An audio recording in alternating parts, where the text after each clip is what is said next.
MBSR is based on a form of meditation originally out of the Buddhist tradition, having to do with this capacity to pay attention and to actually refine our capacity to pay attention. Mindfulness is like a deeply embodied experience of wakefulness, and we call that, in common parlance, awareness. And we only are alive in one moment, and that's this one, now. Using this capacity that I believe, everyone has for being mindful, being attentive in the present moment in this way. To base a training program for people who are suffering on that capacity to be mindful, I think that's what MBSR is. It's a deep engagement with the vitality of the moment and the appreciation of life. And all of this is done both alone and as a group, so that it has the sense of the community learning to it. In the MBSR classes, we get a whole bunch of people together, and people begin to talk about what's really going on. And there's a great relief because people realize I'm not alone with my anxiety or my depression or feeling overwhelmed or the whole plethora of our human condition. And so I think there's a breath of fresh air of people really wanting to have a meaningful encounter with another human being. And I think there's a hunger to connect, to be real, to be loved, to be seen, to be understood, to be respected for where you are, to be honored.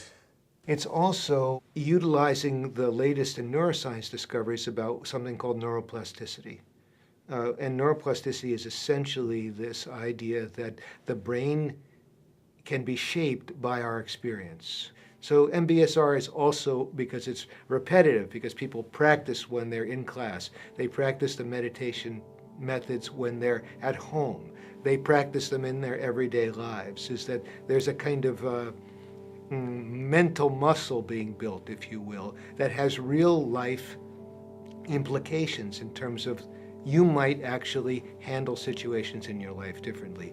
The things that used to stress you out might not stress you in the same way. Stress is the word that John used in '79 when he was coming up with the course. It was his word for the Buddhist term dukkha, which means suffering, but it means that quality of things just not being right. And it's a great word to use for what we're doing. We're reducing the effects that stress might have on the body.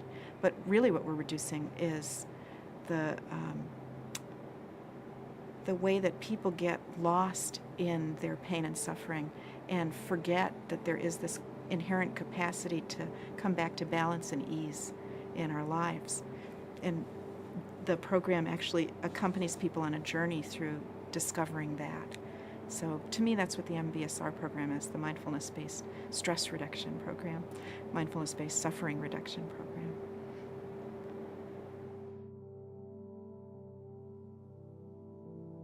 I started talking to physicians at UMass, asking them questions like, well, of all your patients, what percentage of them would you say you help? And again, remember, this is now 1979. And I was completely astonished by their responses. They said, well, maybe 20%, 15%. And I said, well, what happens to the others? They said, well, some get better on their own, and the rest. But what if you sent your patients to a place where, we could take that time and help them to tap into deep inner resources that they have simply by virtue of being human. So I wrote out a 4 or 5 page proposal, and I directed it to the ambulatory care department in the hospital. And I said, I'll do this 2 days a week for virtually no money. I mean, just pittance. And they said yes to it. We'll try it. And of course, we had to decide, well, what would we call this? Well, in 1979, you weren't going to call it the Mind-Body Clinic. You weren't going to call it alternative medicine. Why don't we just call it stress reduction? Anybody can relate to that. Everybody can relate to that. Let's make the mouth of the funnel as big as possible and bring people into the system. Because most of the people who will be referred to the stress reduction clinic, they are falling through the cracks of the healthcare system. I came as an intern. I was the first intern in the stress reduction clinic in 1981.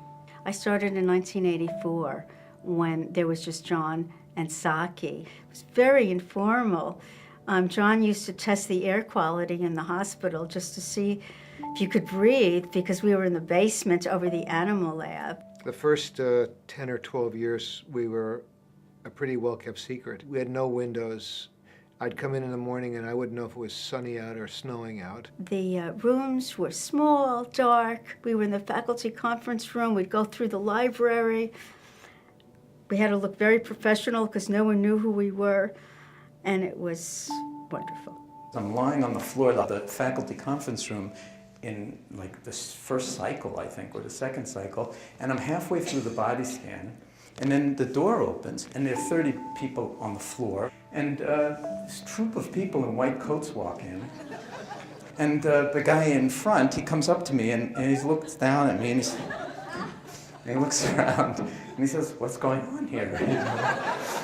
This is in 1980. And I say, "Well, this is the first, this is the new stress reduction program in the hospital." He's this guy barefoot and karate gi, and all these people like lying on these colorful mats, and he's got a retinue of people, and he says, "Well, we have this room reserved for this time."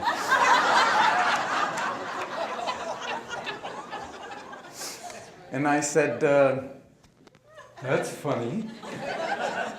I thought, I made sure that we had it. I double-checked, I triple-checked, you know, and so he looks around and he says to me, "Are these our patients?" And I said, "Yes, they are." And he said, "Then we will find another place to hold our meeting." Scientific research has always been the cornerstone of the work of the Stress Reduction Clinic and the Center for Mindfulness.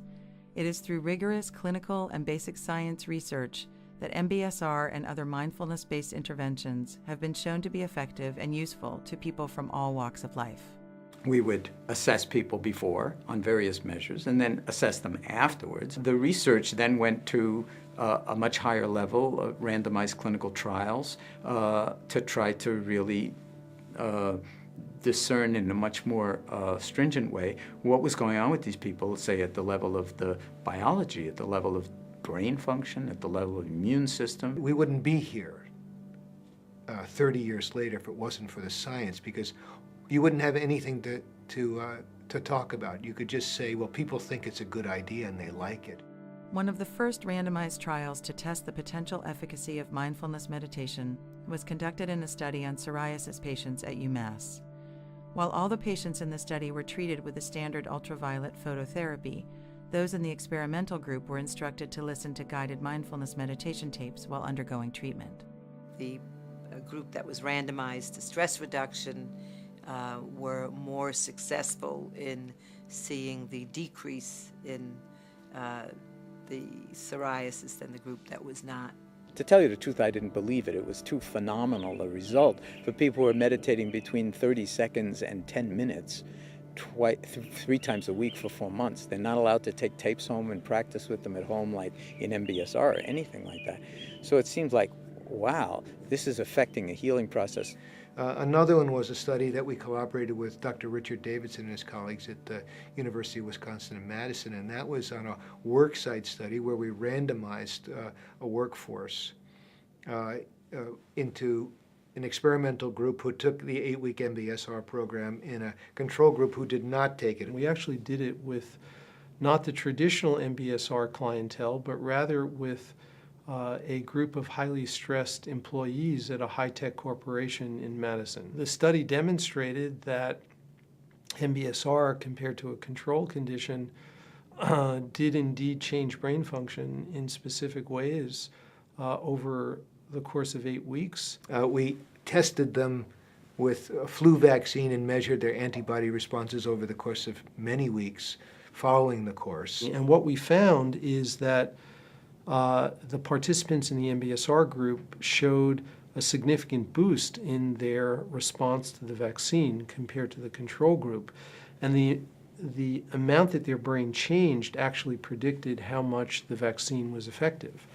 So this was really a landmark study in many ways, and really, I think, the beginning of the era of modern research on meditation.